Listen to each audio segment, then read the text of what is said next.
સુરત શહેરમાં લાંબા સમય બાદ વરસાદની શરૂઆત થઈ છે। સીધા દ્રશ્ય તમે જોઈ શકો છો। આ પ્રમાણે વરસાદ જોવા મળી રહ્યો છે, જે પ્રમાણે સુરત શહેર સહિત દક્ષિણ ગુજરાતમાં આગામી 2 થી 3 દિવસ સુધી ભારેથી અતિ ભારે વરસાદ વરસવાની આગાહી કરવામાં આવી છે। ત્યારે આગાહી પ્રમાણે વહેલી સવારથી જ કાળા ડિબાંગ વાદળો છવાયા હતા અને હવે વરસાદની શરૂઆત થઈ છે। જે પ્રમાણે ગુજરાતભરમાં જે રીતે વરસાદની આગાહી કરવામાં આવી છે તે પ્રમાણે દક્ષિણ ગુજરાતમાં પણ હવે ધીમી ધારે બેટિંગ શરૂ થઈ ચૂકી છે। જોકે સૌરાષ્ટ્રને જે પ્રમાણે વરસાદે ધમરોડ્યું છે ત્યારે ઠેક ઠેકાણે જળબંબાકારની સ્થિતિ સર્જાઈ છે। ત્યાં બીજી તરફ અત્યારે જોઈ શકાય છે સુરત શહેરમાં પણ લાંબા સમય બાદ વરસાદની શરૂઆત થઈ છે અને આ પ્રમાણે દ્રશ્યમાં જોઈ શકાય છે વરસાદ જોવા મળી રહ્યો છે। ત્યારે કાગડોળે ખેડૂતો છે જે પ્રમાણે રોપણી તેમણે કરી રાખી છે અને ખેતીને માફક આવે એ પ્રમાણેની વરસાદની તાતી જરૂરિયાત હતી, ત્યારે વરસાદની તેઓ રાહ જોઈ રહ્યા હતા। જોકે 2 થી 3 દિવસ સુધી છૂટો છવાયો વરસાદ વરસ્યો અને ત્યારબાદ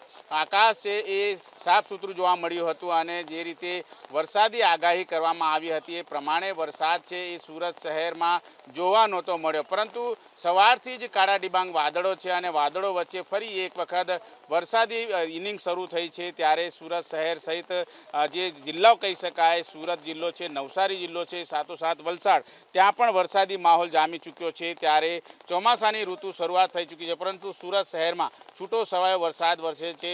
થોડા દિવસ પહેલાં જ કતારગામ વિસ્તારમાં ભારે વરસાદ વરસ્યો હતો, ત્યારે જળબંબાકારની સ્થિતિ સર્જાઈ હતી અને ત્યારબાદ વરસાદે વિરામ લીધો હતો અને હવે ફરી એક વખત વરસાદની ઇનિંગ શરૂ થઈ છે। ત્યારે નીચાણવાળા વિસ્તારોમાં વરસાદી પાણી ભરાય તેવી શક્યતાઓ હાલ જોવાઈ રહી છે।